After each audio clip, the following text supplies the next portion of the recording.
Sees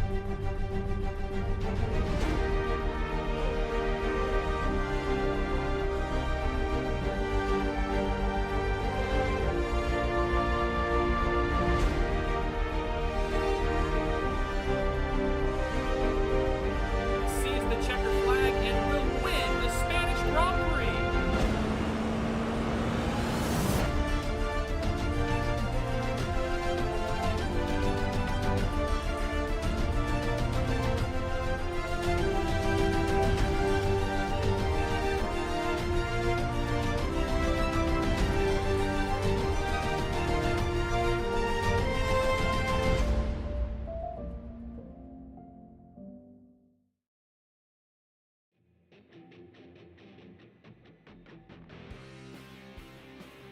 Are we on? We are on.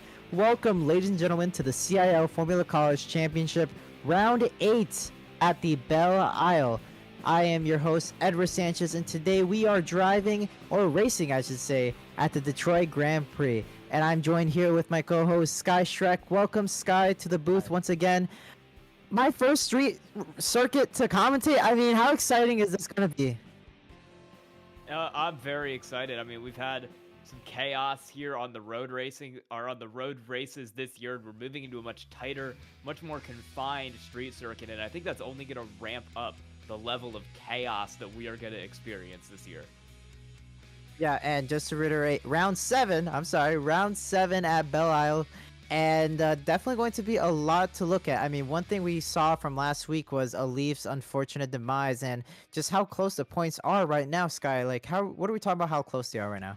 Yeah, the points have been really, really crazy. Jordan Johnson made a huge swing into the lead of Muhammad Alif last race. It was at about 65 points, but a win for him cuts the gap down to 32nd. It's really tight between the top three. You've got Alif kind of 31 in the lead.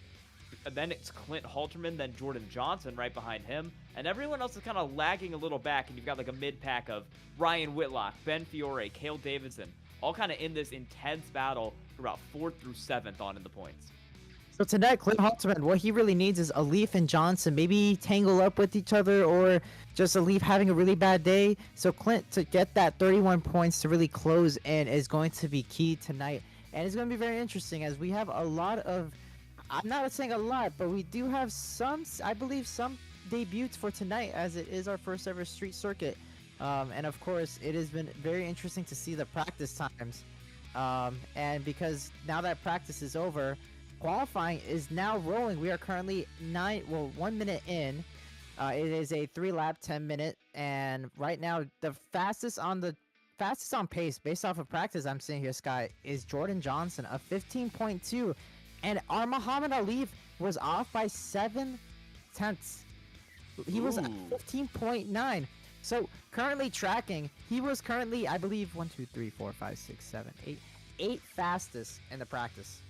Yeah, we were talking to Alif in our post-race interview last race, and he said, or we're talking to Johnson in our post-race interview, he said it needed to be really consistent, almost perfect to catch Alif.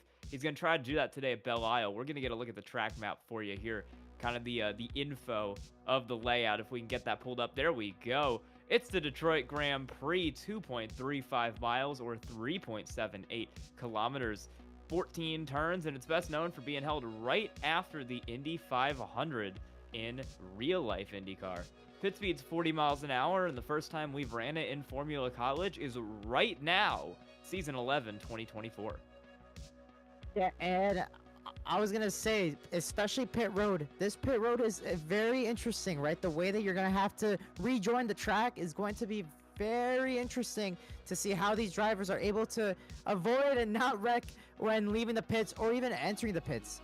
That being said, I do not want to spoil the surprise yet, but we do have a certain somebody new to our cast currently at pit road, so soon enough we'll be hearing from him shortly.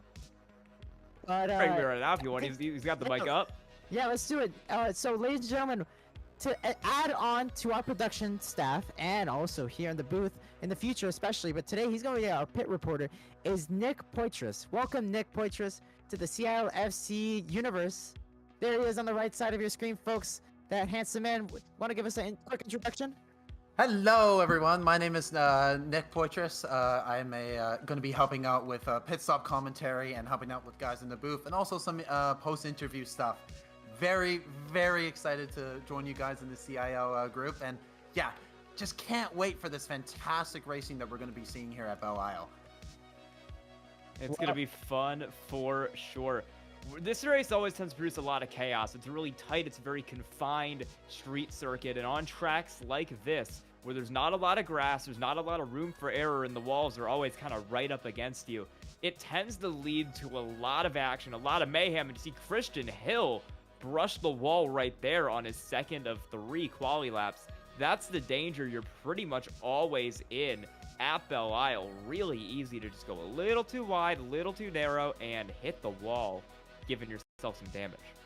And Scott, to add on, not only is it going to be a very narrow track, I mean, the passing opportunities, there are some heavy braking zones, you know, down into turn 3, or no, sorry, down into turn 4, I should say, after that long straightaway. I would say that I think this is a track that's going to be very pit stop dependent, and what I mean is that they're going to gain positions really mostly on the under pit or over pit. So drivers are going to have to really play out this strategy. So I think, in my opinion, tonight we're going to see more strategy than really racing, you know, side by side. Yeah, I think something that's going to come into play here that we noticed last time CIL ran at Belle Isle is lap car chaos. We ran here with the College Prototype Challenge last season. This would have been spring 24. And we had multiple issues where lap cars were holding up or even wrecking into the leaders. It was one of the most chaotic races of the season with those lap cars, and we've got about twice as many cars in the field for this race as the Prototype Challenge did for that one. So it's only going to be amplified here tonight in these new Indy cars with a much bigger field. And what I wanted to mention was that I actually test drived here, and well, a word that I can't say live, but I will say it is a handful. I mean, it's so bumpy, especially going down into the heavy braking zone. And I mean, it's a street course. It's a street circuit, right? A heavy, like everyday, daily traffic going through these streets. So it's not really evened out. It's not like the asphalt as smooth as it could be like a normal racetrack. No, these are absolutely just, I would say, treacherous. So yeah, I was gonna say, Sky, how is that going to play out for tonight's race? Oh yeah, it's gonna be capture. I mean, we've already seen a couple cars hit the wall in their quali laps. It's gonna be all over the place here tonight. I'm kind of looking at the qualifying ticker, and it's no real surprise on top of the field. Our Muhammad Alif has the pole, as he's had so many times this year, with Jordan Johnson second. Again, as he's had so many times this year. But it's Cale Davidson making some moves up the grid to third, with Ryan Whitlock and Clint Halterman, who have kind of been in a perpetual battle on that second row, relegated back to 4th and 5th, and followed by 2 really good runs for Cohen Evans and Thornton Thomas. Yeah, and I was really wanted to point this out. Jordan Johnson on his final lap, so he was currently tracking 4th, I believe, and his last third lap was what it counted, and he pulled off a 15.1. But look at that, folks. Our Muhammad Alif a 14.7, minute 14.7. I mean, we were just saying how he was 6/10 off in practice. Well, now he's 4/10 up in the qualifying. Not surprised at all. As right now we're on board here watching Clemson University's 121. Andrew Burrell currently tracking P20. I believe he's just making some laps, getting more used to it. No, he's on lap 3 right now, so he has this last lap a chance to hopefully improve on his current qualifying position. Yeah, Andrew Burrell on board there. He definitely wants a higher spot than this. This is not where he wants to be really in the points, nor is it really where he wants to be in this qualifying. He's a driver that knows he has the speed to get up the grid, but he's going to almost spin it after hooking the curb really awkwardly right there. This is a chance for him to make some big gains up the standings, to have a really good day and boost not just himself in the standings, but Clemson in the alumni standings as well. He needs a good result, and he's going to need to qualify better than 21st to get that at a track where passing opportunities can be really scarce. Well, he's rounding about the last corner right here. Can he make an improvement? We'll see. Up the gears he goes, 6th gear down to the straightaway. And it is currently a 16.8 16.9, which means no, he does not. And actually, just in that moment, he gets bumped down to 21st. I believe Alexander Diamond just made a lap. And as you see right there, Logan Smith, the 34 car, currently tracking 26. So another driver that, Logan Smith, I saw him, here and there in the top 15. But for him to start P26, I mean, looks like maybe street circuits are not up his alley. Yeah, I think he's a driver that tends to do a little better on the ovals. We've seen him put in some pretty good results in the College Cup Series, both this year and last year. Doesn't run Formula College quite as much as he does the Cup Series. I believe he only has, he's only made about 4 starts this year in the 7 races, or 5 starts in the 7 races so far. So he's not a Formula College regular in the same way he is in Cup, but he did get a really good result at Nashville, actually. Let me pull this up. He got a 4th place on the oval at Nashville, and he got an 11th place on the oval at Indy. But he hasn't gotten in the top 15 in a road course yet, so looking to change that here tonight. Well, someone who's looking to make things happen or change is Clint Halterman, currently P6. Also, we just got word from Race Control. All drivers have met the 107% time, which was a minute 19, 930, which Alan Hong was the last one to qualify.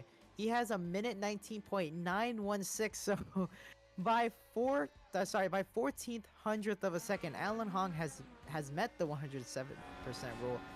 So as we see here on board with him, the number 28 car. So also another driver that probably doesn't really have much street circuit under his belt, but he's definitely putting in the laps right now, trying to get as much lap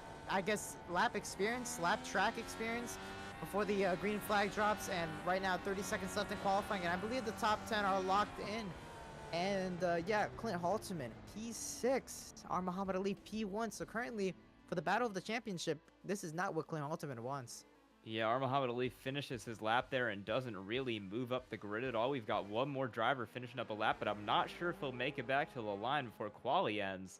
It's going to be really close for Andrew Voigt in the 9 car. He's got 2 seconds. He's got one more corner here. He's going to shoot it back. I think he made it in time. Is he going to get up the grid at all? No. So Andrew Voigt will hold 27th at the last second there. You want to know something funny? I was spectating him. He actually he blinked out right like a car length right before crossing that line, and I believe he was tracking for a 118.6. So regardless, he would have unfortunately been 27th. But that being said, I mean, now we got our warm up. Let's go through the grid. Sky, take us away. All right, starting on pole tonight for this race, it's Muhammad Ali of Ball State University and Jordan Johnson of Kent State University, as they have so many times this year on the front row. Cale Davidson, a Leafs teammate with a good qualifying result here, will roll off 3rd, with Ryan Whitlock from the University of Alabama Huntsville looking to build on a good result from Barber last week in 4th. Lucas Moody will roll off 5th, another Ball State car in row on the inside, and Clint Halterman of UNC Charlotte, currently 2nd in the points, will roll off P6 tonight. Next one up, P7, Cohen Evans for Purdue University of Indianapolis. Once again, Cohen Evans, a nice top 10 start. Hopefully he'll keep going with that streak.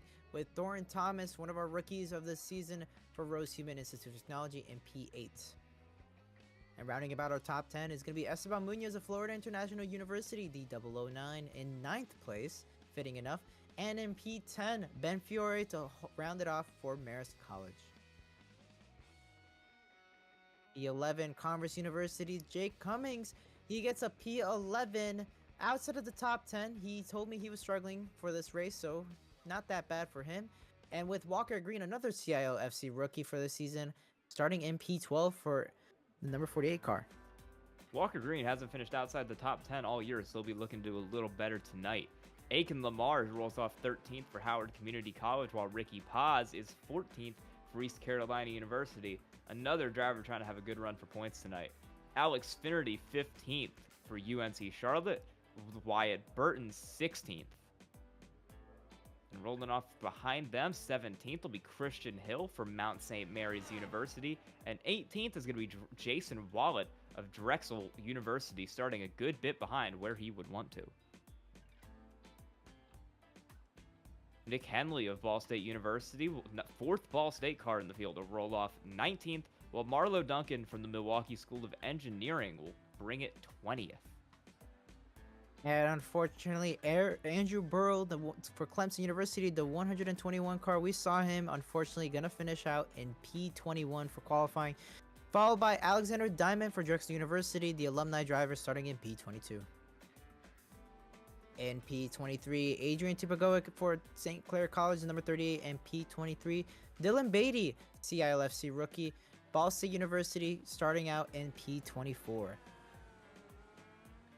P25, Jonathan Eggy for Robert Morris University, followed by Logan Smith for Auburn University in P26.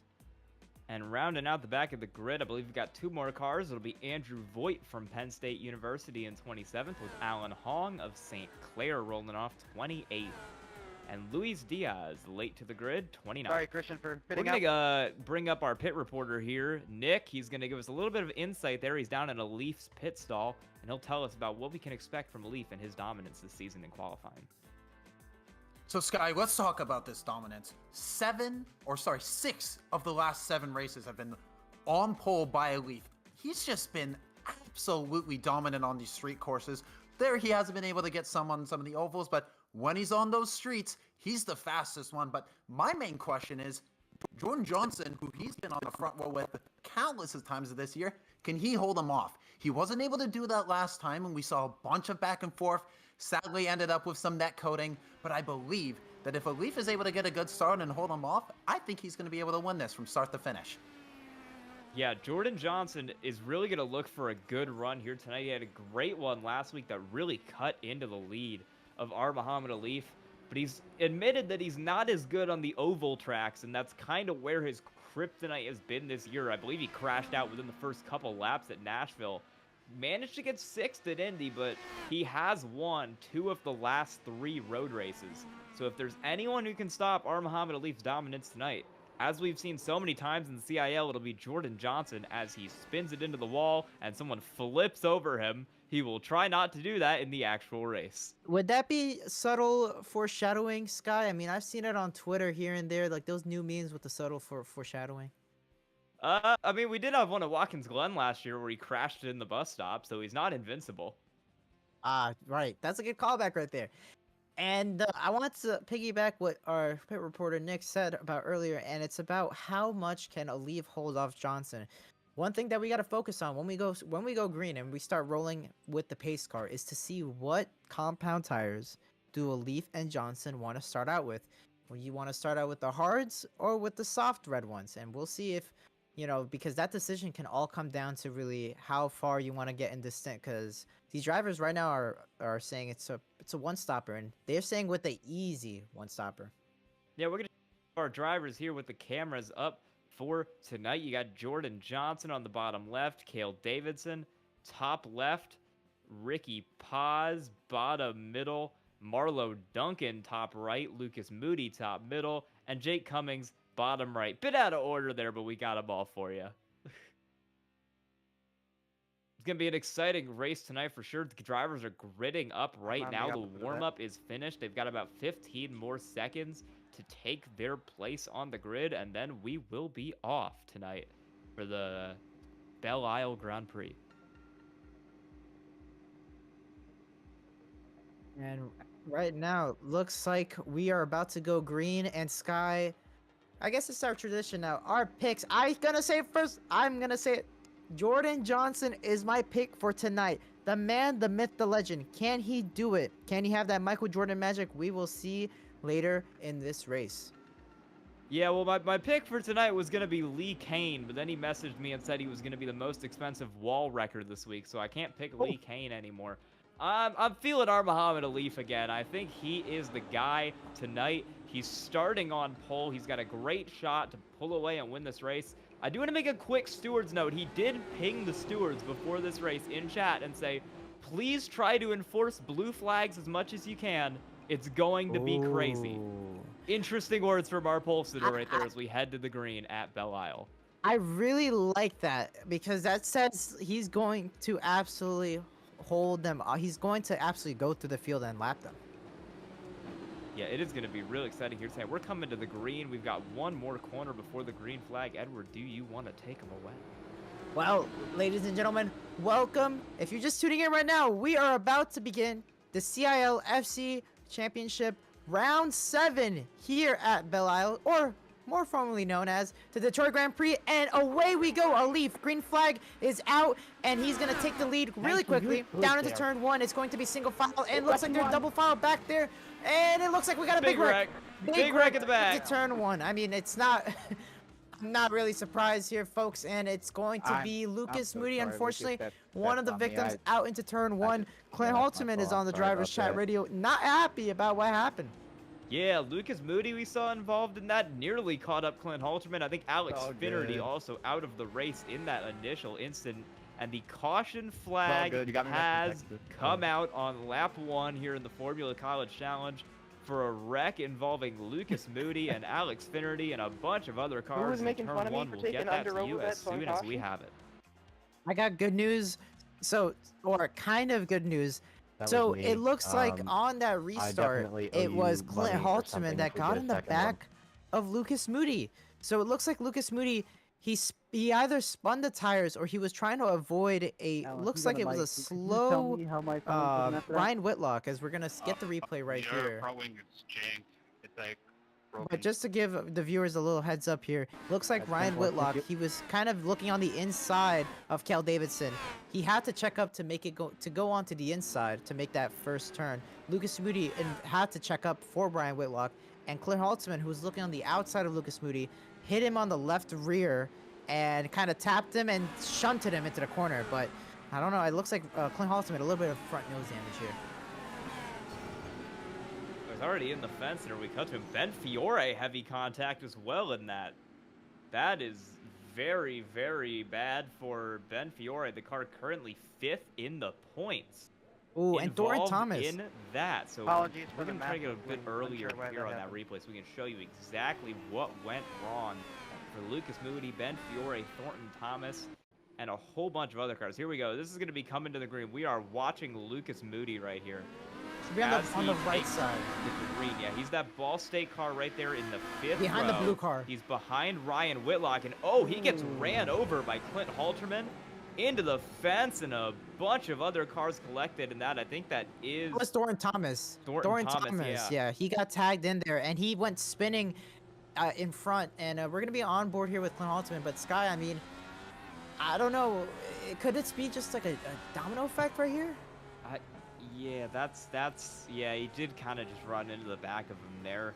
We're going to have a steward's note for sure, but that's definitely not what you want to see going into turn 1 at Belle Isle. Just a big track blocking style incident that's going to involve quite a few cars. And if the Nick, night's already bad. Sorry. I was going to bring up Nick here because we were kind of talking pre-race about how the chaos that would unfold from like 5th to 10th in these races, specifically mentioning guys like Ben Fiore and Lucas Moody, who are now both either out of this race or with heavy damage. How's that going to affect kind of the mid-pack here in the standings? Oh, this is going to really change it. I'm looking at Cale Davidson, who's already up in the 3rd place. He's going to make a massive jump onto some of these guys if he's able to get those points. He's only about 14 points off of he's only about 11 points off of Ryan Whitlock in 4th. But also, I want to look at Lucas Moody, who was one of the guys who's in that middle bit of the pack. Now that he's fallen back, he's at 118 points.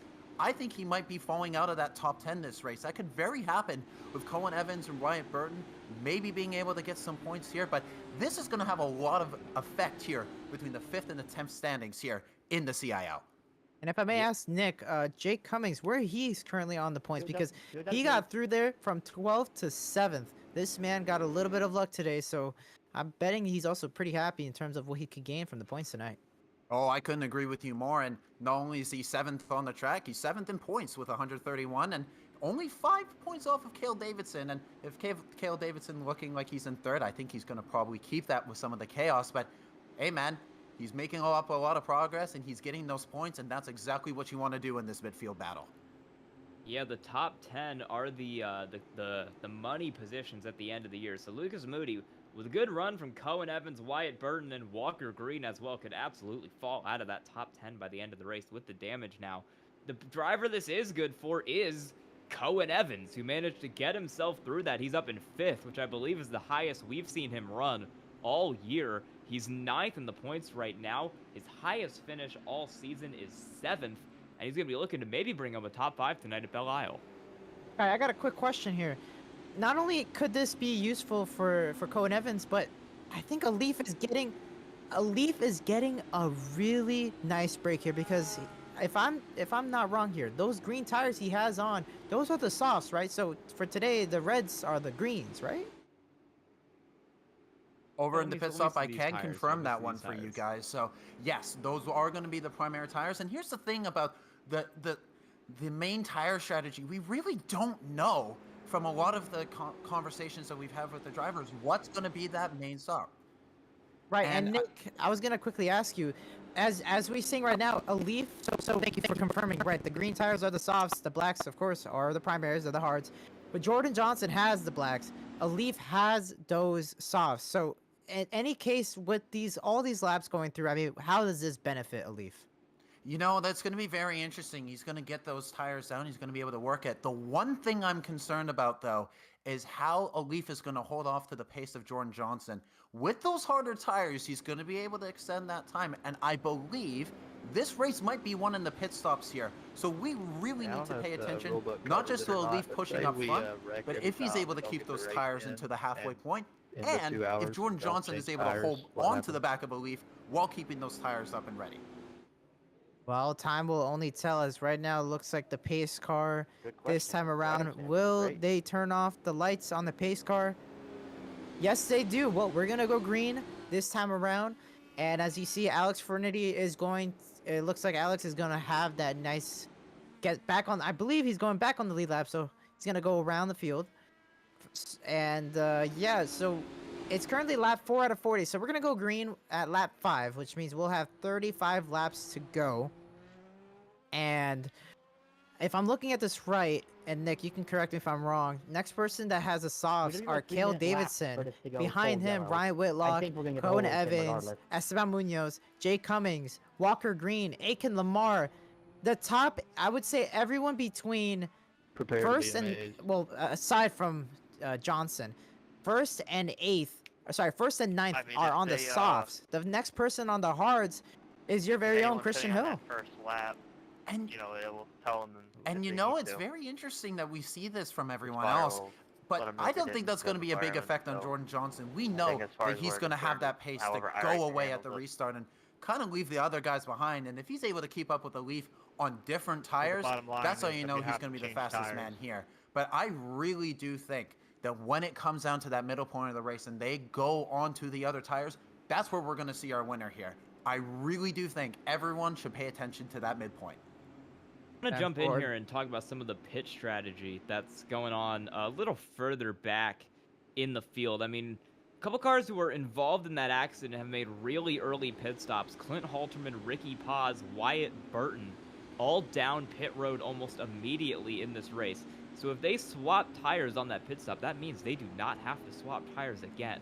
So if they can drive their way up through the field, that's something to keep an eye on. We know Ricky Paz did it at a strategy move last race, and it'll be interesting to see if that's something he wants to try again here tonight. And as a result of that, we've kind of seen some cars go flying up through the field.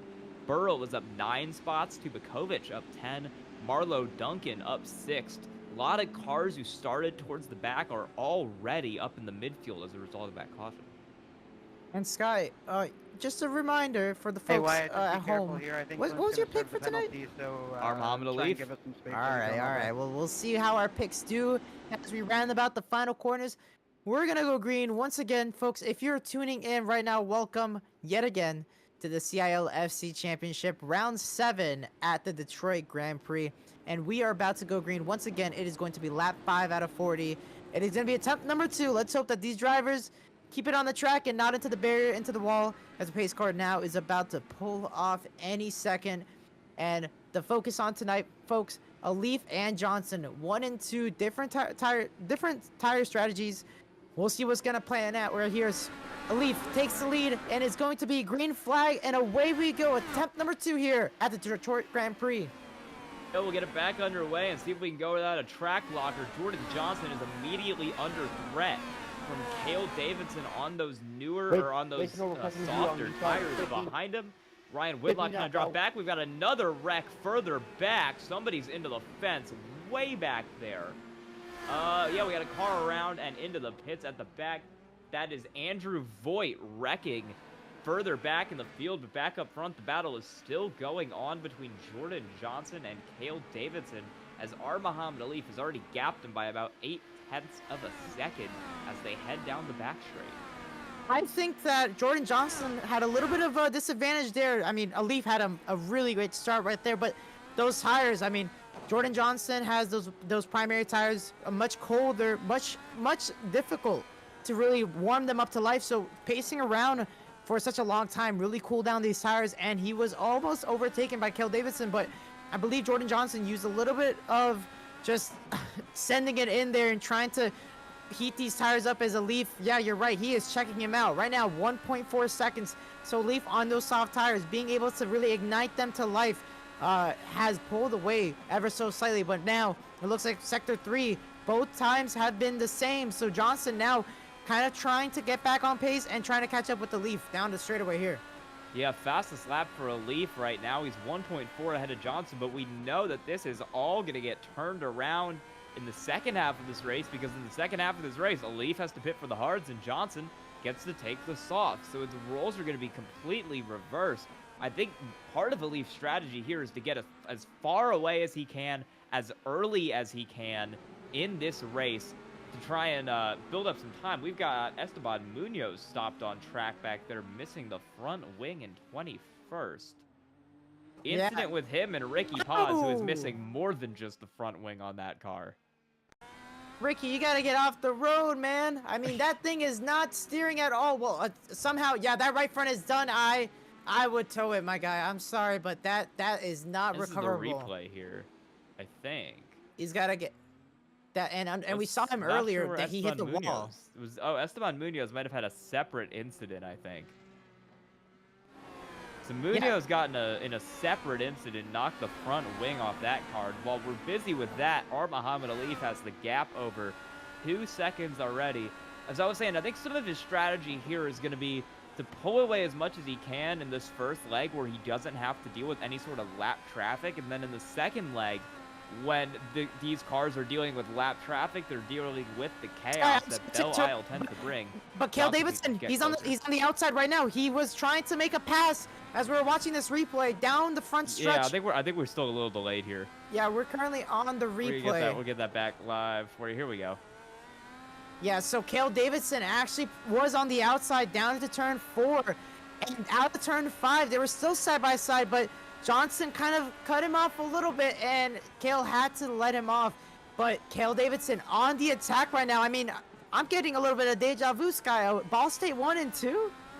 Man, we haven't seen that in a little while with the dominance of Jordan Johnson in this series, but it's looking to happen again here tonight, because it's already 3 seconds gone for Muhammad Alif earlier in this race, and the splits are pretty bad between for Jordan Johnson there, between him and Cale Davidson. Cale 1.5 tenths up in sector 1 and faster in pretty much every section of the racetrack. Guy, I'm gonna call team play here, perhaps. I mean, Cale Davidson just so happens to be, great teammates with Alif, and for Cale Davidson to really put the pressure once again, having a chance on the inside, or sorry, on the left side.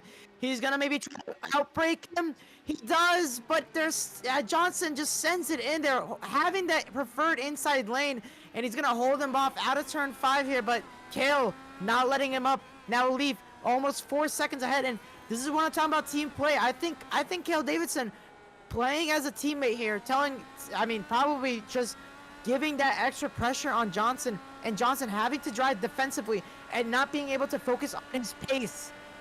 Both of these drivers are way on the push to pass. They have been a lot this race. Davidson looks to the outside, can't get there, and he can't get a peek there. And as this battle rages, Muhammad Alif was 1.4 seconds faster last lap. He is gone as Cale Davidson, his teammate, continues to put the pressure on Jordan Johnson to try and move himself up into second, which I believe will be the highest he's ran all year in this series.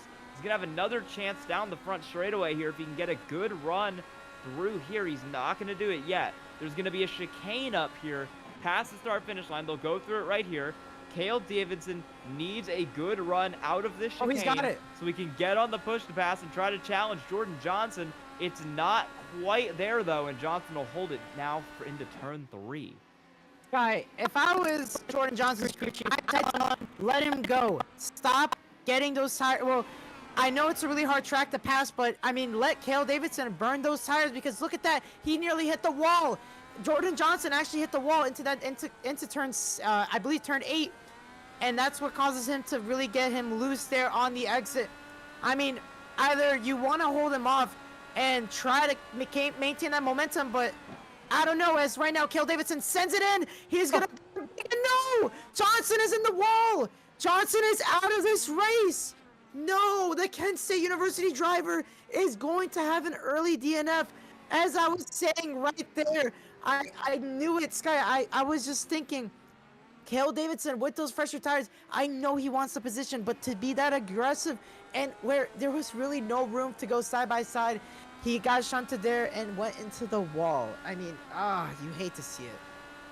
Yeah, our Muhammad Alif's main competition out of this race, and he's already got a 5.5-second lead over his teammate, who I have to imagine will get a penalty for that one, so it's 6.5 back to Alabama Huntsville's Ryan Whitlock in 3rd.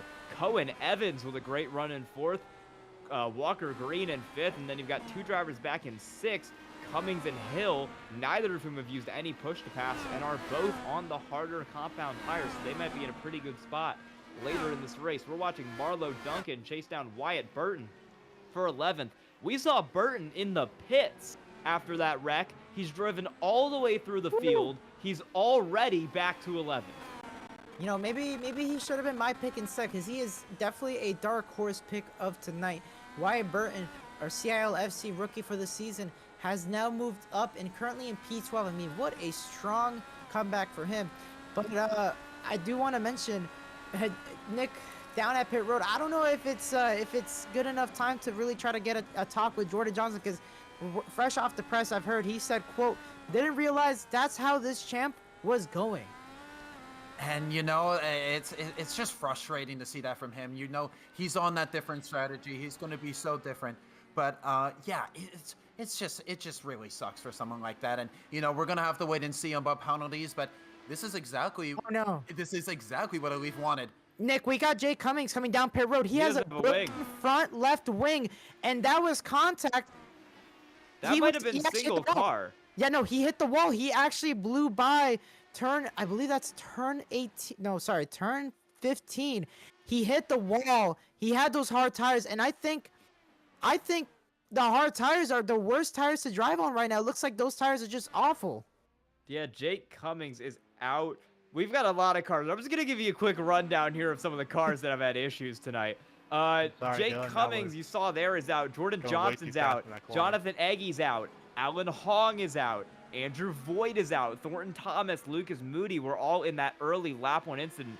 Logan Smith and Alexander Diamond are both out. Logan Smith was in an incident with Alex Finnerty to bring him out of the race. A lot of cars out of the race really early, as we've got Nick Henley into the wall there, and Wyatt Burton will sneak past for 8th. We called him Mr. Excitement at Indy, and he is proving us right once again here at Belle Isle. I mean, can you blame him? Look at the number he's driving, the number 26. We've seen that number prominent across all racing series for CIL. But yeah, right there, Nick Henley trying to hold off a hard and charging Andrew Burrow, who's currently in P10. But as you mentioned, all the drivers that are out, one thing that's in common with a lot of them were the hard black tires. A lot of them struggling to really put those heat in those tires, either overshooting the corner, locking up those tires. And so right now we have 19 cars on the lead lap, with Esteban Munoz, the final one in P19, barely on the lead lap. But yeah, we have 9 cars out of this race compared to the 28 that we started with. Yeah, I mean, we knew Belle Isle was going to be a race of attrition pretty much, and we have already seen that. We're going to take a bit of a run through the top 10 here. Our Muhammad Alif is your race leader by 4.5 seconds. and he is taking it pretty easy right now, not driving as fast as we know he can. Cale Davidson, his teammate, is back in second. Ryan Whitlock is in third right now. Cohen Evans is having his best run of the year in fourth for Purdue and Indianapolis, and Walker Green is in fifth right now for Auburn. Great points day for him. And I have the great honor to mention our very own, the 085, Christian Bryant Hill, P6. I mean, this man has had the worst luck ever, but tonight it might just turn around as he's currently running in his best racing position, P7. Sorry, P8. I don't know what is going on with my relatives, but sorry, he actually just lost positions there. So Christian Hill, P8. I'm so sorry, but to correct myself, Sky. Aiken Lamar, P6. Wyatt Burton, who we saw him going through the field. I mean, he's also tracking down Aiken Lamar right now. And he's on, I believe he's on those soft tires, so he's definitely getting the best use out of them. So follow behind Wyatt Burton to finish our top 10. Christian Hill, the 085 car in P8. Nick Henley in P9 on those hards, also closing up to Christian Hill. And Andrew Burrell in P10. So those are our top 10, but behind them, I don't want to disregard Marlo Duncan, currently P11, started P20, so he is also trying to get into the top 10 here. Yeah, I mean, we mentioned some drivers up here that we don't see very often. Aiken Lamar's highest finish this season is 11th. Christian Hill has only run the ovals, and he didn't finish in the top 20 at either of them this year. Nick Henley's best finish was a 10th in the first race of the season, and he's barely gotten in the top 15. Outside of that, Marlo Duncan hasn't finished in the top 15, or he hasn't finished in the top 13 all year. So a lot of cars with making good runs, and Andrew Burrell has pulled it in the pits back there. Sky, do you want to say it or do I say it? What are we saying? Race control has now been given. Lap 9 collision between cars 2 and 4. No further action. Hard racing incident. And Nick Poitras in the pits. I mean, we just heard that Jordan Johnson just left the track. He's clearly upset. I'm being nice on that. Yeah, no, he's absolutely irate. All he had to say in the chat was, I'm going to find something better to do with my Wednesdays. But someone else who's also doing something great with their Wednesdays, Ricky Paz, who is also helping us out on our racing. Ricky, tell us what happened here. There's not much I can say professionally, but Okay, fine. yeah, Fine. yeah. Street courses are great fun. 3 of our next 7 races, or of our final 7 races, are on street courses, and no, honestly, I think that the 19 ECU car just was a little bit off pace. We tried to do a little bit something different on strategy like we did last week, and just got caught up in all of that restart nonsense. Honestly, that restart from anywhere beyond the top 10 was atrocious. I got stuck behind, I won't name any names, but I got stuck behind some people, and it ruined my race. So unfortunately, it was a hard racing thing, and but yeah, I'm looking forward to next week, and then I'm looking forward to Chicago Street Course. Most definitely, I feel like home race is going to be a good one for us, good one for the ECU team, good one for the Ricky Paz team, and yeah, no, this is some exciting racing. I mean, obviously, it's a bummer that Jordan and Cale had an incident. There's not much I can say on that front either, but yeah, street courses brings out the worst and the best in people. And what do you think would be probably the biggest takeaway from here to go into Chicago? You said in the next few races are street courses. If there's one thing that you would take into there, what would that be? Well, I won't talk about myself in the third person, but this 19 team is very, very fast at Chicago Street Course, and you know, obviously the 19 team is part of the Vortex Motorsports Club, and we've got a really strong stable. Our stable is leading the race right now, obviously. So yeah, we'll put together some laps, and yeah, see us up. And I'm excited for Iowa too. I'm more of an overrated racer, but yeah, this IndyCar at Iowa is going to be a blast, and I think it'll bring a good show for the fans, most definitely. So yeah, we'll see. Well, tough luck here today, and good luck next week. Yeah, thank you very much, guys. Have a good one. All right, you too. No problem. Yeah, Well, and while that was Sky- going on here, look at Wyatt Burton. He's I was past gonna Aiken say- Lamar. He's 1.2 seconds ahead of. He's 1.2 seconds past Aiken Lamar. We were doing that This interview, and man- this whole time I'm watching this Woo! interview, I'm just watching Wyatt Burton cruise his way through the field. He's 15 seconds back of Walker Green, but if we were to get another caution, Wyatt Burton would be able to fly through this field because he looks like he's faster than most of the cars in front of him. That Burn boy has been flying like a kite. I mean, this man has gone through the field like it's no other. And I've been impressed. Like, it's just incredible the way that he just sends it in. What I think, and maybe this is just, maybe I'm just probably yapping here, but this man probably is one of the best street circuit racers I've seen in a while. And just because to be able to get through the field that quickly, and I've been watching him. He has the car on rails. Yes, he kind of slips up a little bit, uses those rears, but he's been on rails. You know, it's like Max Verstappen when he's not having a terrible car on a street circuit. It's just that good.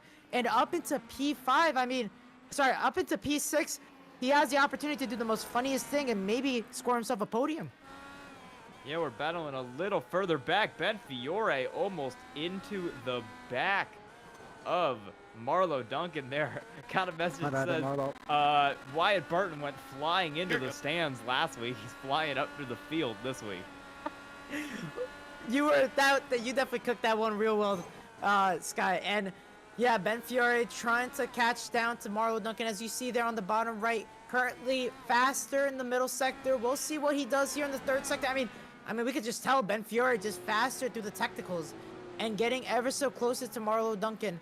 But yeah, that's currently what's tracking right now. Both, as you see there, you'd think they're teammates, both red drivers, red cars, but well, on the track, they are currently rivals right now, as trying to get closer to top 10, but top 10, not that far away. But Sky, I want to mention Clint Halterman. We saw him get into that wreck on that first lap, but currently tracking P10. Yeah, his cruise looks like it's put a new front wing on that car, and it's given him some new life because he's drove up past Duncan, he's drove up past Fiore, and he's got a really good run right now in P10, chasing down the Ball State car of Nick Henley. I do want to give an update from one of our wrecked out cars here. Jake Cummings saying that he was too busy checking his dashboard and forgot what corner he was in and crashed into the fence. Yeah, I was going to mention that Jake, he's always very, I would say, looking at his relatives, making sure who he's racing against, which is always good to have knowledge. But I mean, driver error, and you know, that takes a lot to admit that, but that's also just how much these drivers are the amount of pressure, right? One moment of just this concentration and you're into the wall. And as he said, he threw himself off, forgot which corner he was, and bam, straight into the concrete wall, and his day was over. Yeah, Christian Hill is having a really good run, considering I don't think he's ran a road course in CIL all season. This is his first chance to do it, and he's running 8th right now, trying to get up to Aiken Lamar. He's got a really good run going on those harder tires, and he's looking to use the push to pass to make a run on Lamar. He's going to close up to him a lot under braking, but he's not going to be able to get there for now. For now, Christian Hill will sit in 8th as he moves through the more technical early sector 1 of this racetrack. I think this is just, it's going to happen soon enough. Christian with those black tires, and you see Aiken Lamar with the soft. So we're currently almost 20 laps in. We're currently lap 19 out of 40. So I would say the tire strategy is about to come into play soon enough, with the pit stops, with pit window soon open, and with Aiken Lamar with those. Oh wow, he is currently loose as hell, and I would think that he's gonna consider maybe trying to under pit Christian and getting on those black tires sooner than later to try to maybe gain a distance for him in the next stint.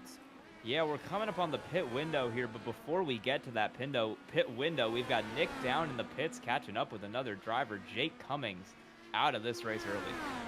Jake Cummings, again, there's just been so much chaos here at the start of Detroit. If you want to give a recap for us, please tell us what happened. Oh yeah, it's honestly I wasn't even involved in any of the chaos. I saw a lot of it. It was interesting with that wreck happening so close to the front at the start. managed to avoid that just fine. And honestly, I think Munoz went deep at turn 3. But other than that, I was just riding, minding my own business, making up ground when people were making mistakes or having incidents. But I have this tendency to look at my standings and relatives when I maybe shouldn't. And you can usually get away with it on most tracks, but it's a bit different here because you only have a few seconds before you have to prepare for that next braking zone, and there ain't no runoff. So yeah, I think I was coming up to that first kink of the 2 kinks before the main straight, and I thought I was on the second one for some reason after looking at my relative, and I just broke way too late and hit the wall. And, you know, we're looking towards the next few races. Almost all of them are going to be street tracks. So if there's something that you've been looking at from here in Detroit, obviously paying attention might be one of the few things you got to look forward to next race. But if there's any other thing that you would want to say is a key highlight for these street tracks, especially with these Indy cars, what would they be? Probably just consistency. I mean, obviously it helps to be fast, but you really don't want to go 100% all out all the time trying to push for the maximum lap time. It's a lot better to cost yourself a few tenths every lap, but just to consistently stay there and stay out of trouble. Because as you saw, I mean, in just the opening part of that race, everyone who was avoiding incidents was able to get up into pretty decent positions. And going into our next race, which will be at Chicagoland, what do you think is going to be the #1 thing that you and your team are going to be looking for? Don't get wrecked. That one will be a lot easier to not wreck myself, but yeah, there's going to be a lot of chaos, just like on any oval as we've seen so far. So hopefully qualify up front to avoid all of it, and then just settle in to the race and keep it clean. Awesome. Thank you so much, Jake. Thank you. Well, Yeah, Converse University, unfortunately, taken out too soon, too early. But, I mean, Nick, we got pit stops coming up soon, right? We're at lap 21.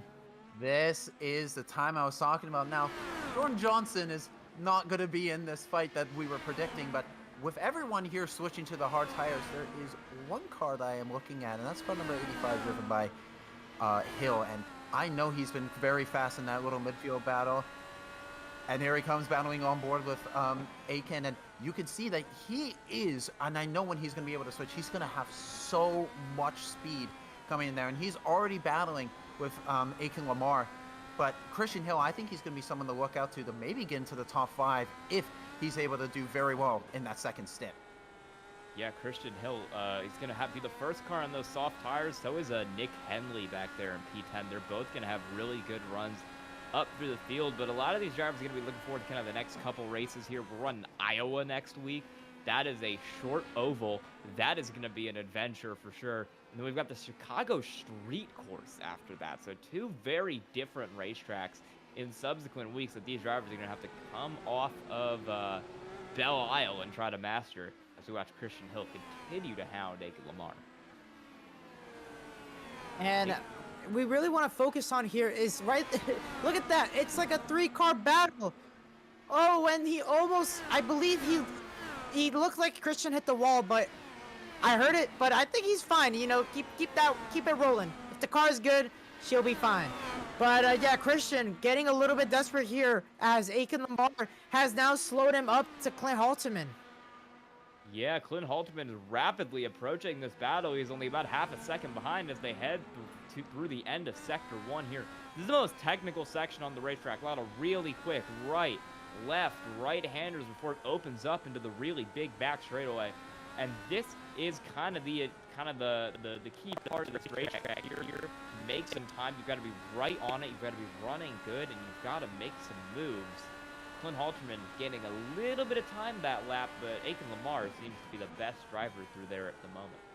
I mean, if I was Christian's crew chief, and Nick, you could probably tell me if I'm right here, I'd tell my driver, go in now. I mean, why wait and let the competition get to you, right? Look at Clint. Like Clint is catching up fast. That's because Aiken with that dirty air and of course just how narrow and difficult to try to pass in these corners. Oh, we got a red car.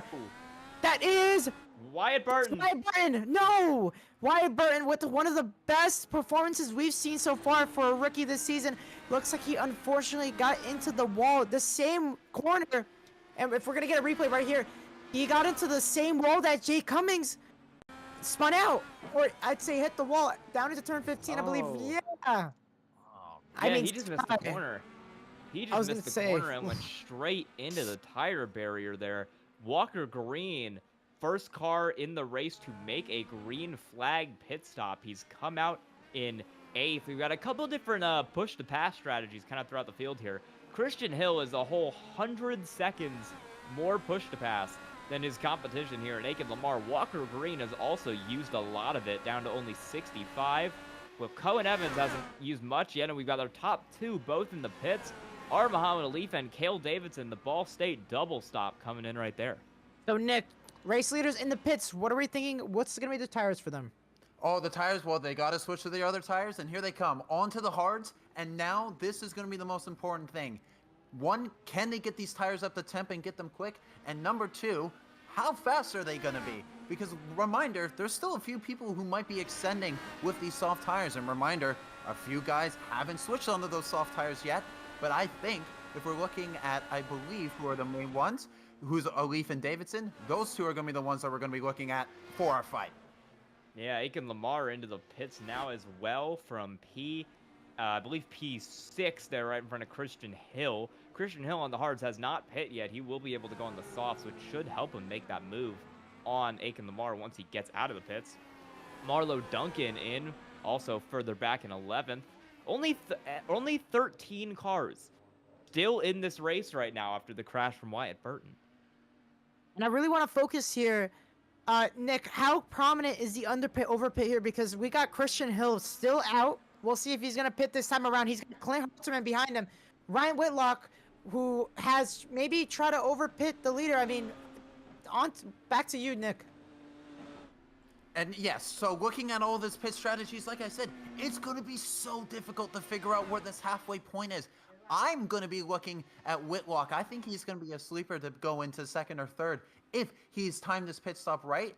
Not only that, but I'm a little bit concerned about some of the drop-off here. But I believe that this is the time to do it. I'm not sure if the undercut or the overcut is going to be really key here. I think they're both going to be equally bad there. And there we go. We're seeing 2 cars coming in. That's Christian and Clint Halterman coming in.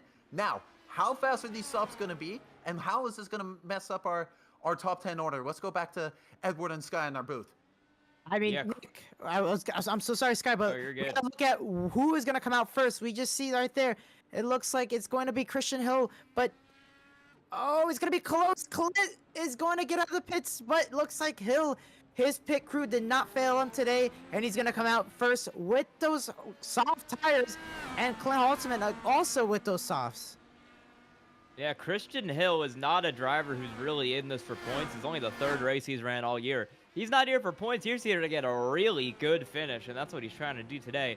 6th place, he's 20 seconds back of Walker Green, but he's on those softer tires, and he is going to go absolutely all out in this stint, hoping he can get himself into the top 5.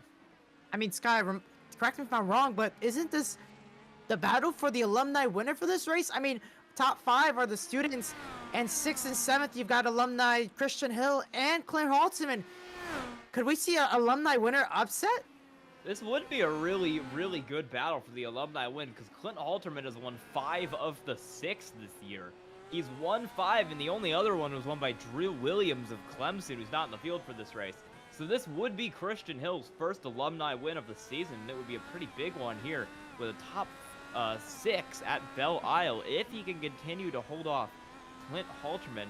They're both on the same tire strategy, and they both pit on the same lap, so it'll be a pretty even battle here for the rest of this race. Whew. Well, Sky, when was the last time the broadcaster gets interviewed as a winner? It has been a while. I don't know if we've had that happen before. Maybe we had it happen in the prototypes, but I'm not sure. Well, right now, as you see, folks, the battle for P9 in front of you, Ben Fiore, Marlo Duncan. We've seen these 2 battle it out, and yet they still are, even after the pit stops.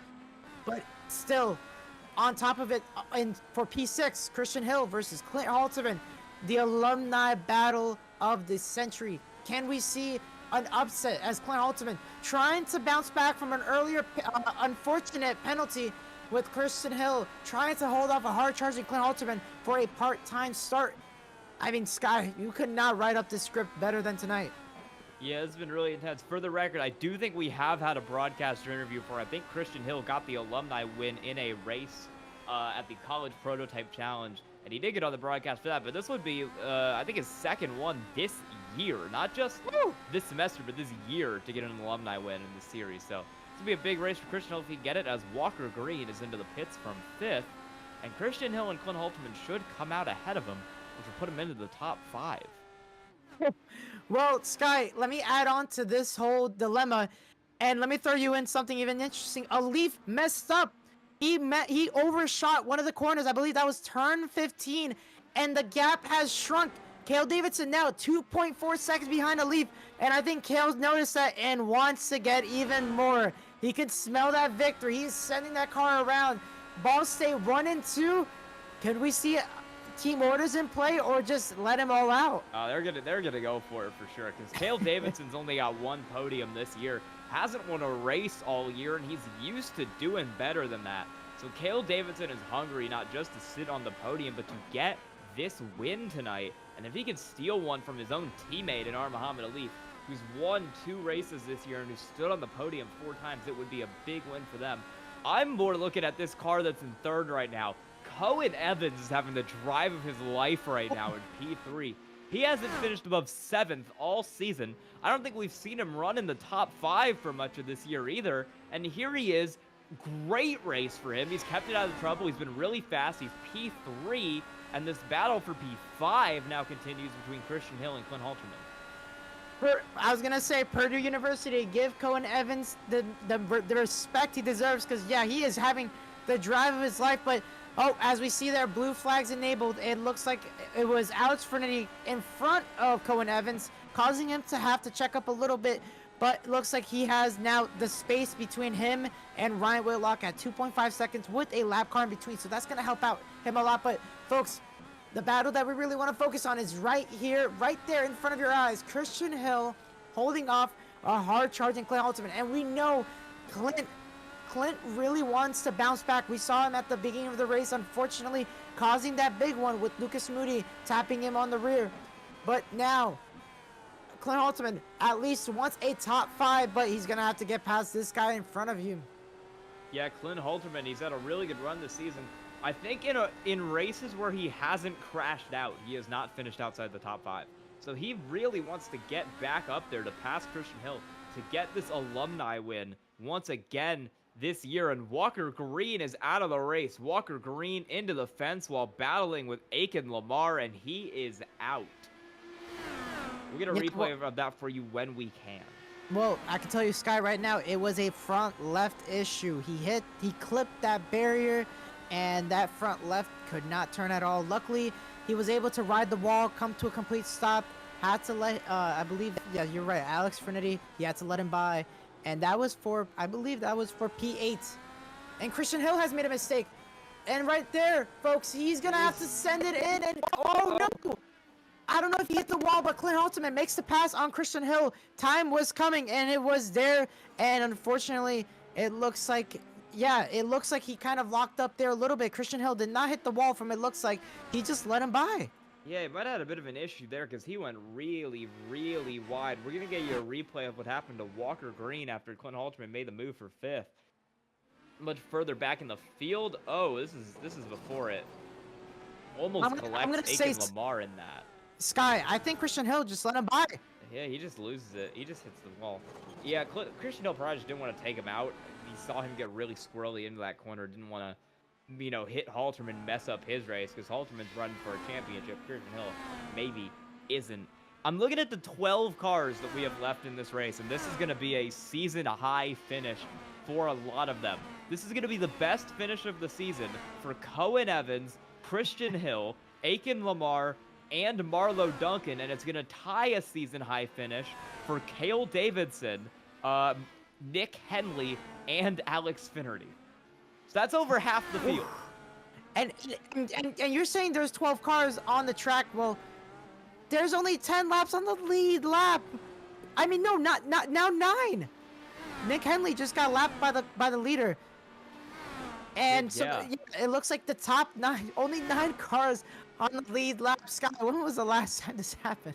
I mean, we've definitely had some prototype races where we had Jordan Johnson win by about a minute and a half. So we've seen it happen in the CIL, but it has definitely been a while, and it's been a while, at least in Formula College for sure.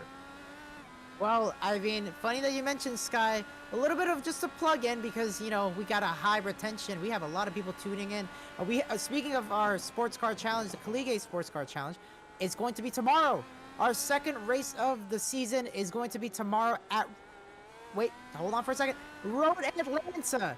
It is going to be the best race tracks, best endurance. And so let's get back here on track. More focus here is Alif. Currently stalking 9th place. That is Marlo Duncan. He's going to lap another car with 9 laps to go. Yeah, that would put 8 cars on the lead lap, the last of which would be Aiken Lamar in 8th for Howard Community College, which is a really great run for him right now. He is using that push to pass, trying to get a little closer to Ben Fiore to maybe get something going for 7th, but he's still about 2.5 back for now. The closest battle on the track is for 3rd. It's Cohen Evans and Ryan Whitlock. That gap was at about 2.5 earlier. Whitlock's cut it down to under 1.5. So Whitlock is coming slowly but surely, catching up to the back of Cohen Evans. Now, I really want to really see how much can Ryan Whitlock hold, or I should say try to catch on to Cohen Evans, because I'm just going to say it. Ryan Whitlock has not had such a great season because we've really seen him unfortunately get into accidents. Problems I mean, for we Christian saw Hill. it in the Cup Series. What happened with Christian Hill? Christian Hill has been in the fence or something. He's missing the wheel. No. He's pulling in the pits. Oh no. That is it's the same nightmare with for Walker Christian Green. Hill. He was running 6th. Oh. That does look like the same thing that's happened to a couple cars today. Jay Cummings, Walker Green, that's the same corner. Yeah, this is the 3rd car that we've seen had a single car accident in this corner. They go a little too fast in and they slam it into either the concrete or the tires down there. It bit Jake Cummings, it bit Wyatt Burton, and now it's bit Christian Hill, leaving us with 11 cars left in the field tonight. On top of that, Walker Green, I mean, that's just a fast roundabout corner. I mean, it's not really of a braking zone. It's more of getting that momentum. It's like a double apex. I believe that's turned 15 and 16. Oh man, you just hate to see it. Christian Hill having a good drive, and now he's currently tracking P12. If I believe that no other car, yeah, it looks like Christian Hill is gonna finish out tonight as P12. Yeah, Ryan Whitlock is chasing down Cohen Evans for the final spot on the podium.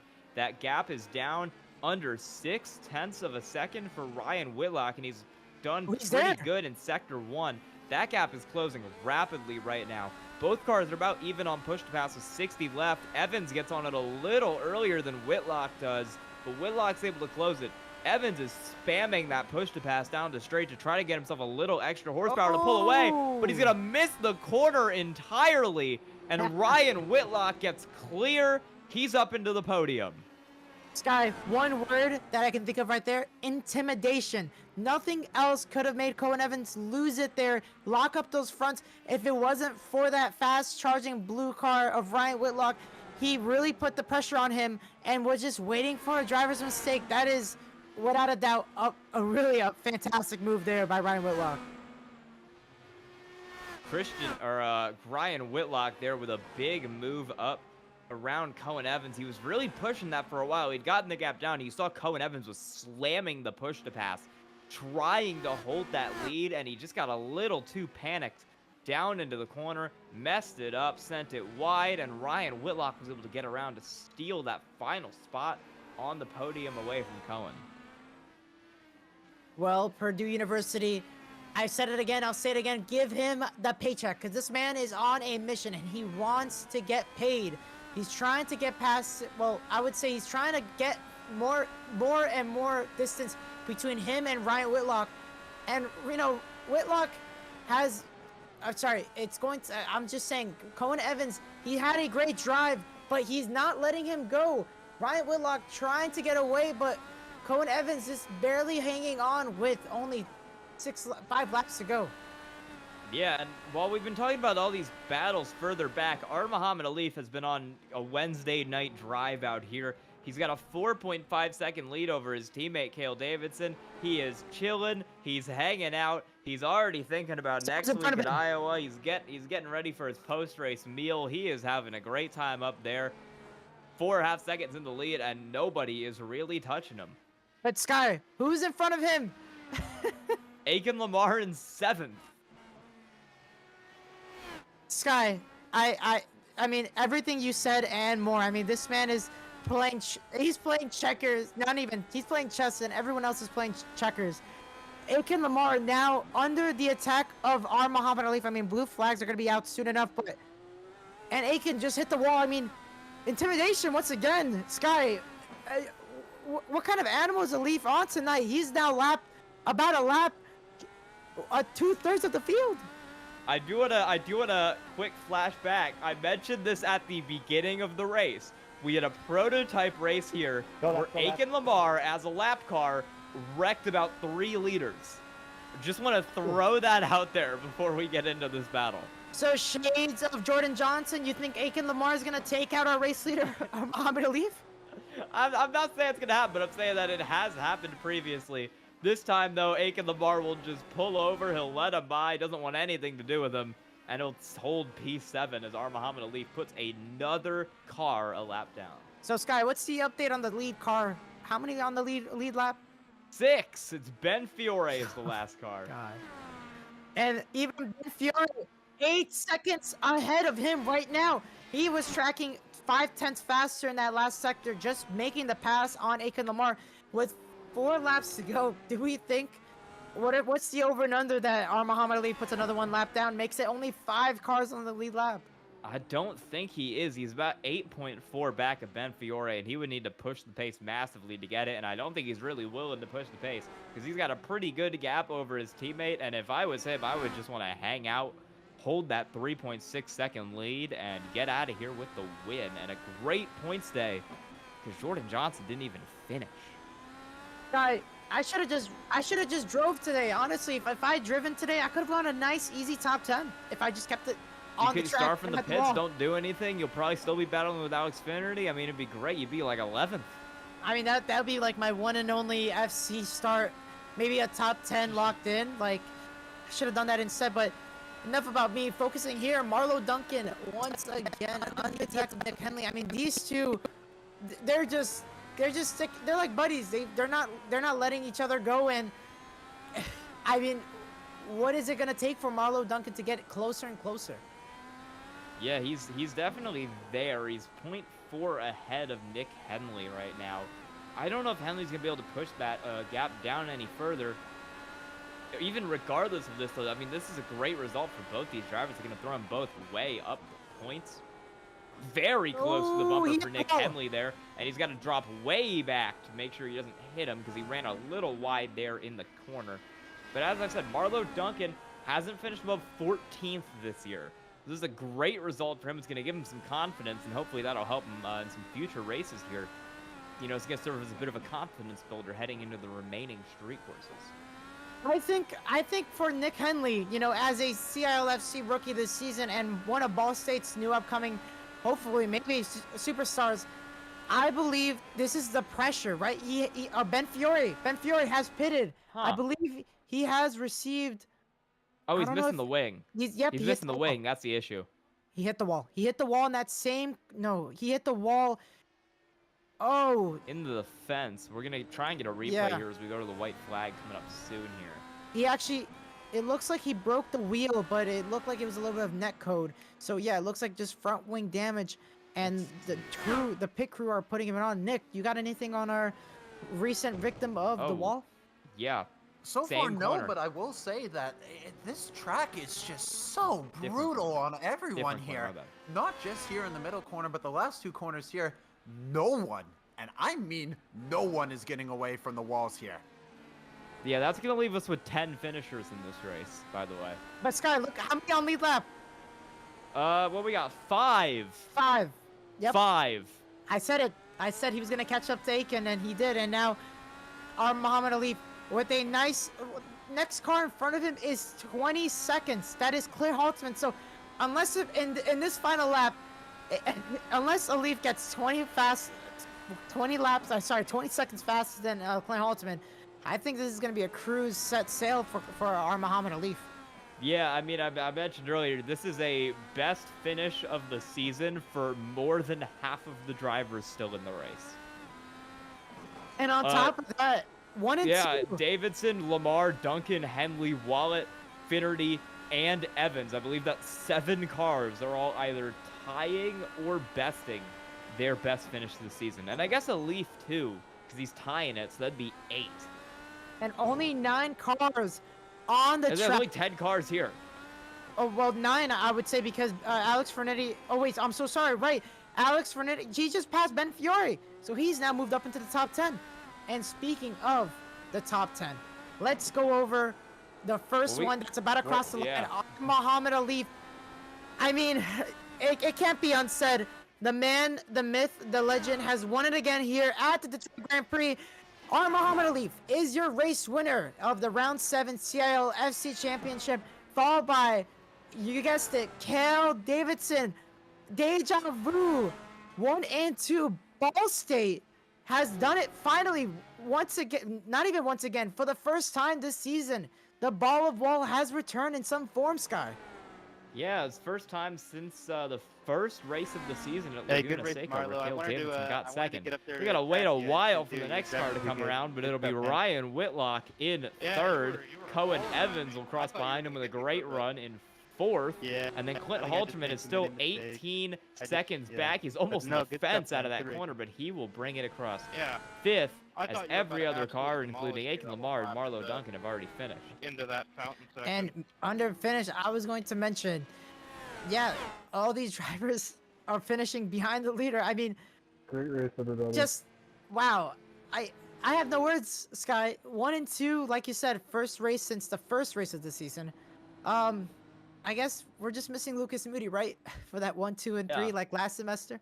Yeah, unfortunately, take it out in that immediate accident and couldn't get it back up or couldn't get it back out on the track at all.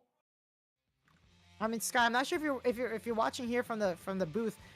Kale and our Muhammad Alif, they're both just doing a double line salute Double right now. burnout, double burnout.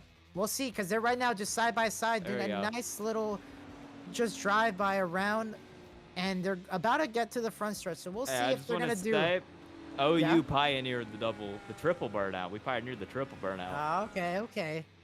Can't disregard that. You're absolutely right, Sky. And as the leaders are about to round the bout, let's see here. Let's rate this burnout, Sky. We haven't seen this one in a while. Let's see what we're gonna do here. He's gonna get it going. Yeah, there we go. Smoke show. Burn it down.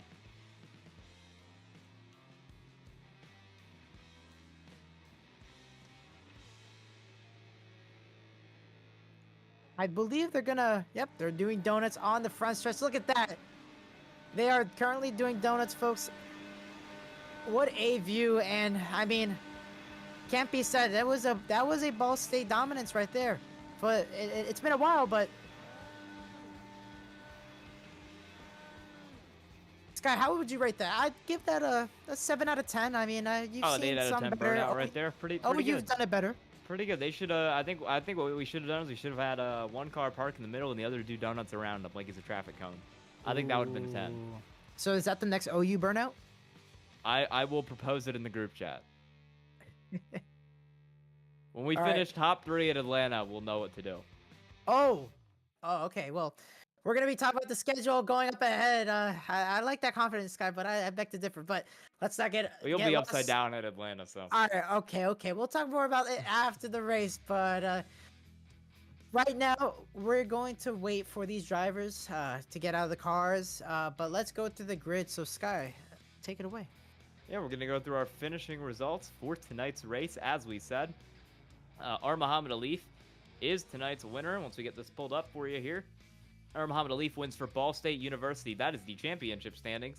Cale Davidson is second for Ball State University as well.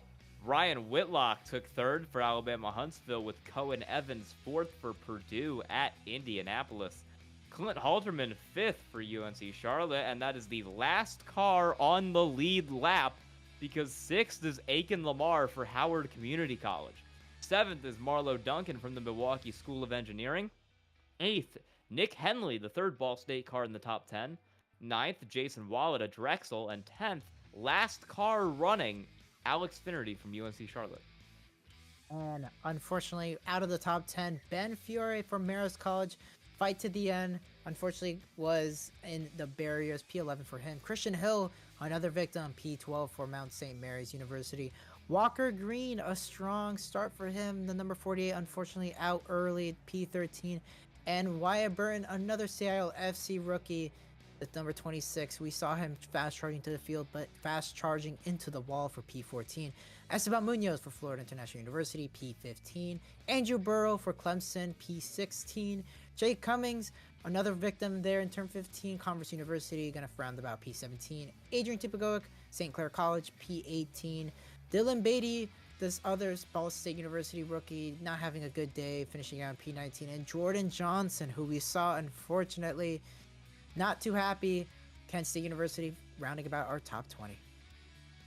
Yeah, 21st tonight, Jonathan Eggy from Robert Morris. 22nd, Alexander Diamond from Drexel. 23rd, Alan Hong of St. Clair. 24th, Logan Smith from Auburn. And 25th, Andrew Voigt from Penn State. Ricky Paz and Thornton Thomas not getting the days they won in 26th and 27th. Neither is Lucas Moody, last car back in 28th. And Luis Diaz in 29th did not make it to the grid tonight. So yeah, that was a race. That was a very, very chaotic race tonight, Edward. How are you feeling about that? I'm a little bit disappointed with how things kind of turned out. I mean, it was a great race. We had strategies, but like just bombs here, a lot of people going to the wall. I mean, people getting off guard. Maybe not enough practice. I mean, if you're a driver in FC, what Edward is telling you is get good. Yeah, I mean, I'm sorry. You know what? I'm gonna right before I'm gonna introduce. We're gonna pull in a Leaf, our race winner. But not yet. But well, before we do that, I just wanted to say on the record, you're right, Sky. I'm gonna call out everybody here in this league. I mean, guys, you guys had to do better than tonight. I mean, we saw a lot of incidents, a lot of lockup, and I get it. It's a tough track. Don't get me wrong. And hey, you know what? They would say, all right, let me do it, or I would do it. Honestly, if I raced this track, I think I would have not hit the wall. I would have played it safe. Be a first on a road course for you. It'd be the first, not even first road course, my first street circuit. But enough about me. Let's talk with our pit road reporter who's up in the booth here, Nick. Man, oh man, how was this race for you? I mean, I had no expectation I was going to be interviewing essentially half of the grid today. I mean, the chaos, I knew it was going to be there because we're dealing with the street circuit, but man, we're talking about some of the heaviest hits just in the middle, and a lot of this is just purely down to driver error. I mean, we saw a lot of people who were very not confident on their braking, as we saw in a few of the battles for the alumni, but I was very shocked at some of the dirty racing, and then, just so many incidents, and only 5 cars on the lead lap. What? I've not heard that in a while, and I don't think we're going to hear that one again. I don't know if like the big one's going to happen at Iowa and it takes out 3/4 of the field. That's the only way I could see that happening again. But for now, I think that was a pretty good race for my first one. All right, we've got a Leaf ready. You want to bring him up? Yes, and once again, Nick Poitras, thank you for being here. Lovely to have you here. And our Muhammad Alif. Oh, we caught him mid-talking in the interview waiting room. Alif, congratulations. You are tonight's race winner for the round 7 of CIL FC Championship.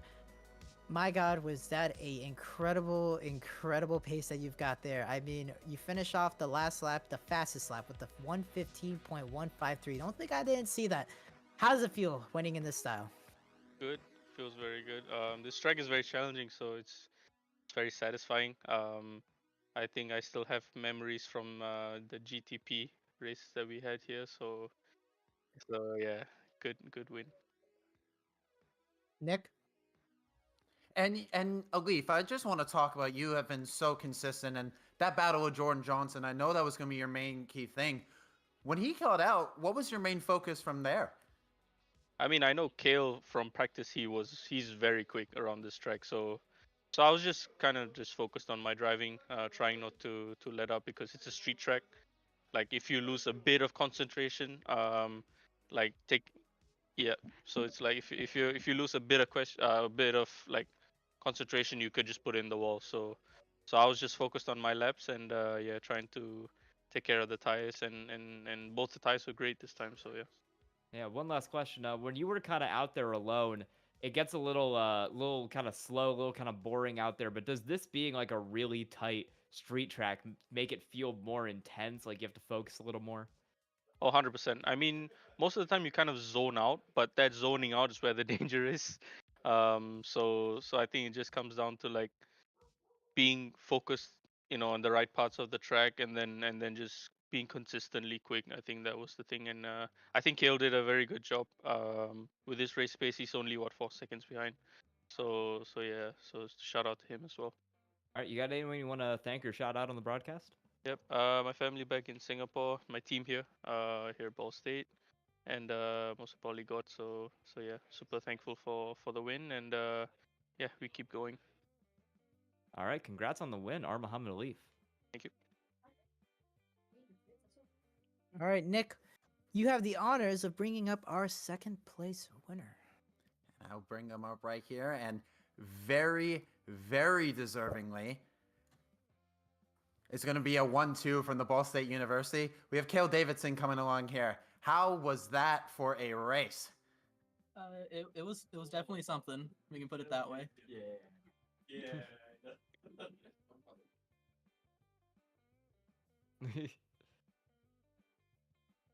All right. Yeah, walk us through that incident you had with Jordan Johnson there. That was kind of the big moment of the race there for you.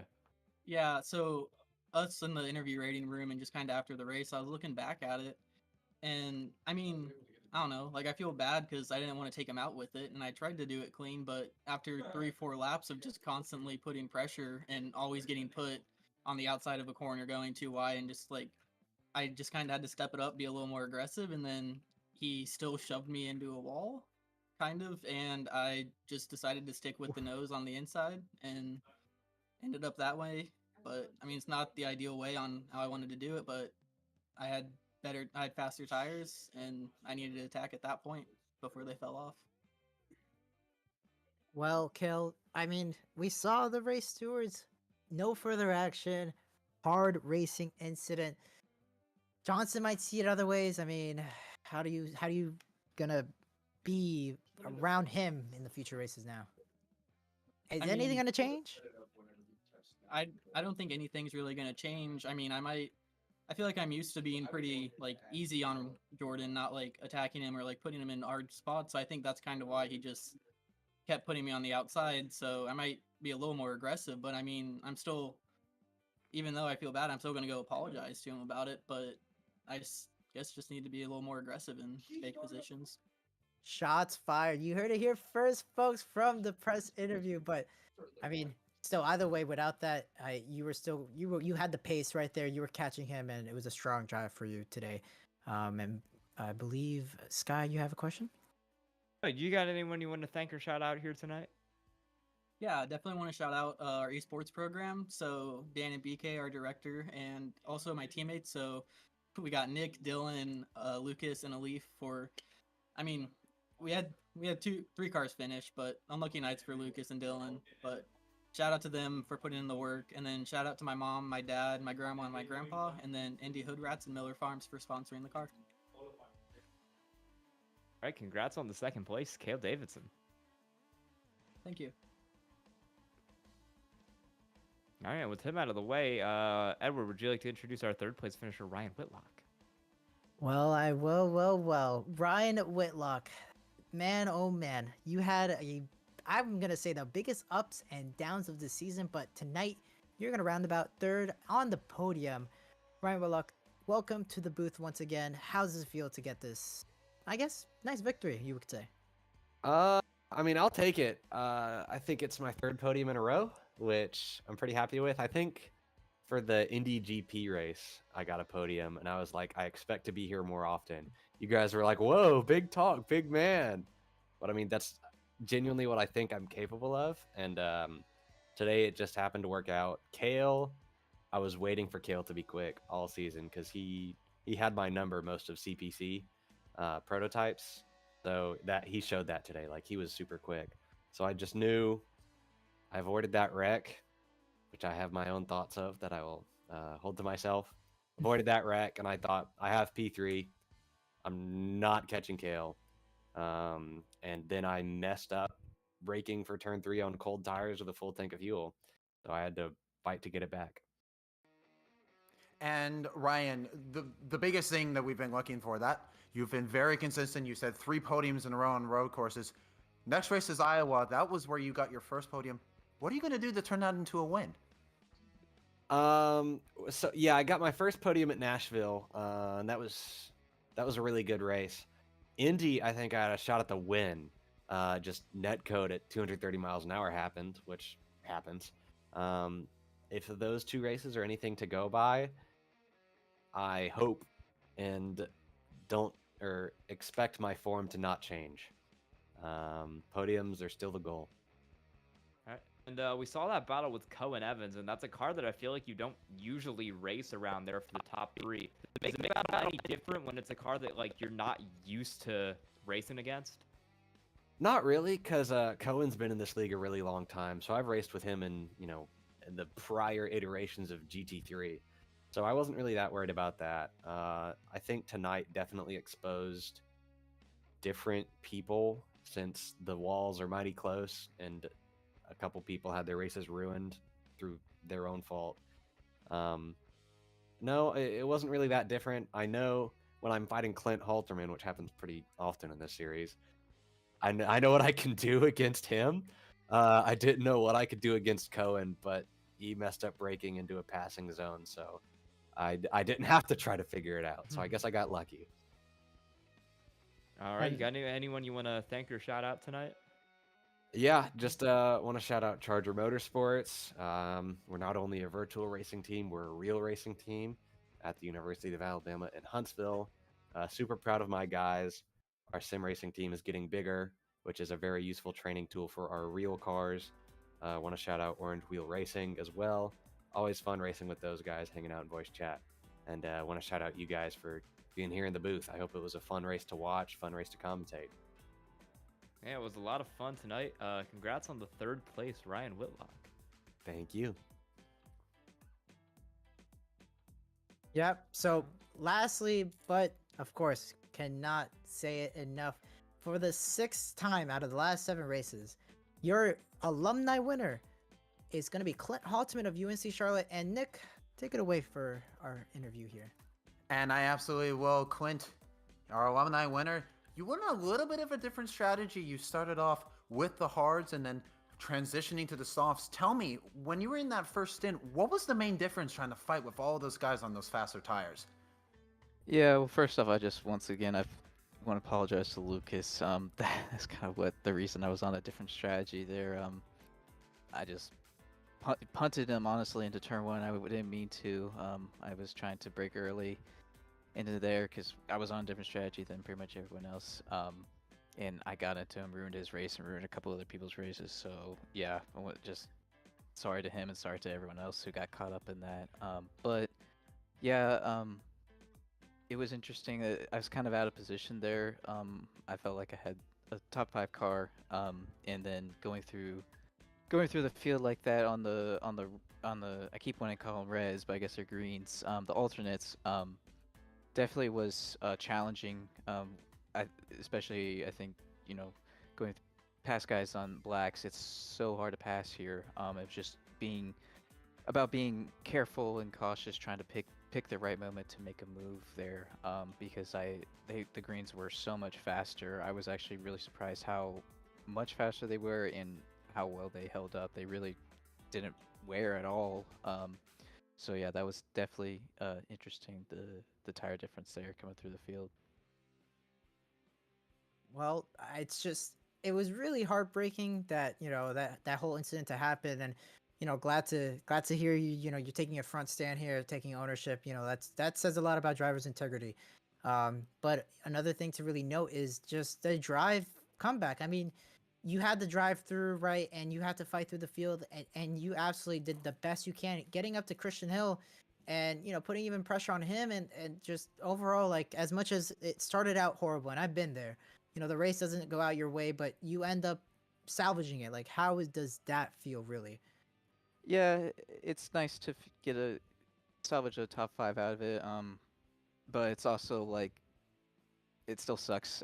Because one, I feel like I could have been up there fighting with Ryan for a podium. But two, I took someone out and ruined other people's races, and I probably would have had a really fun battle with Lucas there and some of the other guys. So yeah, it's nice to come through the field and have a clean race after that, and just get a top 5 out of it. At a tricky track like this, but it's still I still feel it's like it feels. I don't know. I don't even want to say bittersweet. It just feels like it's just a Black it's cloud over your head. Yeah, exactly. It leaves a bad taste in my mouth that that I took someone out and ruined 2 or 3 other people's races along with that, and then didn't even get to race Lucas. I know he's been really fast, and we've had good battles. We had our moment of the Cup Series at Texas, which spawned his nickname, but he's always been a good guy to battle. And now he can probably I apologized to him, and he called me he accepted the apology, but he called me the Halterman hand grenade or something like that, which I probably rightfully deserve, because now I did kind of punt him out of the way. But yeah, we both run into each other, but yeah, we talked and we're good. So yeah, I'm looking forward to having more battles with him, and hopefully we can we could keep it more clean, and I won't run into the back of him, and he won't run into the back of me, stuff like that. But yeah. Yeah, Moody Missile, Halterman, hand grenade. It's all going down in the name game in Formula College. You got anyone you want to thank or shout out tonight? Yeah, I just want to shout Orange Road Racing, of course. Great drive by Ryan, bringing home the podium. I think he made a mistake, lost the podium, was able to get it back. So really good job by him. And also my good friend Alex Finnerty. He's had a lot of bad luck in this series and in Cup. As lots of things have not gone his way, but he kept it clean tonight.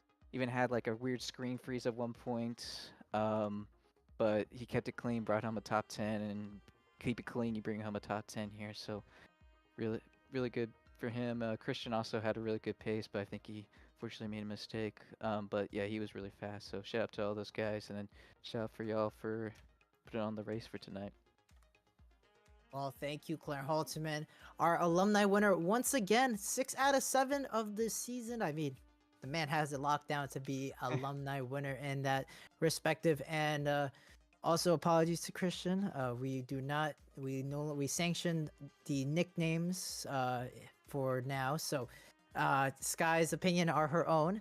As the host of tonight, we do not. I did not receive this memo. It's all right, Sky. Now you received a memo. So got worse emailing systems than NASCAR. hey, at least we admit things better than NASCAR officials. We're that transparent. But to move along, okay, you talked about this earlier, Cup schedule. But before we talk about the Cup schedule, let's do a little bit of a tomorrow, because tomorrow is going to be the Collegiate Sports Car Challenge endurance race. Oh my God, it is going to be fantastic. Round 2, so you didn't miss much. I'll do a little bit of a breakdown of to what you missed out in the first race. That is right. I am considered now full-time for the CSC booth, so you'll be seeing me once again tomorrow. Oh boy, get used to my voice for another 2 hours tomorrow. We're going to be live, and it's going to be a bunch of fun, and I'm going to try and not lose my voice by the end of the race. Yeah, and then coming up after that, next Monday, we are back for the Cup Series, the final race before the playoffs at Atlanta, and I think both of us here in the booth are very excited for it. Because we both like the plate tracks. It's going to be a really good one at Atlanta on Monday. It's the last race. Yeah, it's the last race for the playoffs. Last chance to make a move, get yourself locked in. And I know both of us intend on doing that, but so do about 30 other drivers. So could go anybody's way tonight or Monday night. And although I might not be on screen, I'm definitely going to give you guys the FC updates as we're going to be going to Iowa, the short oval. That's going to be a lot of fun. We're going to see a lot of hacking. I cannot wait for that one. This is going to be my first time commentating. There I am. There's my beautiful face. Just kidding. It's going to be so awesome to see the short track racing here, and it's just going to be crazy, and I can't wait for it. Yeah, well,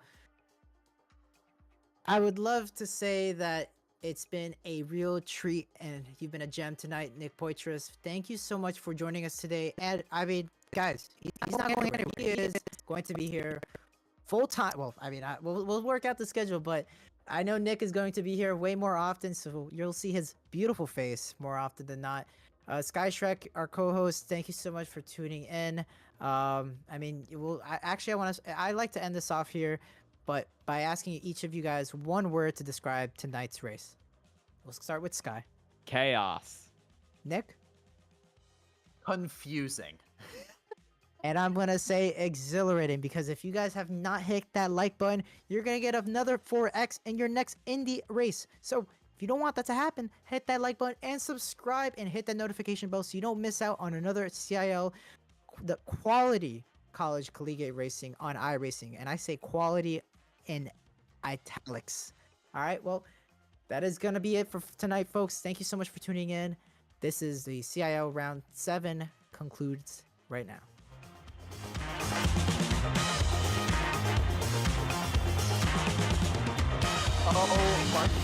I did.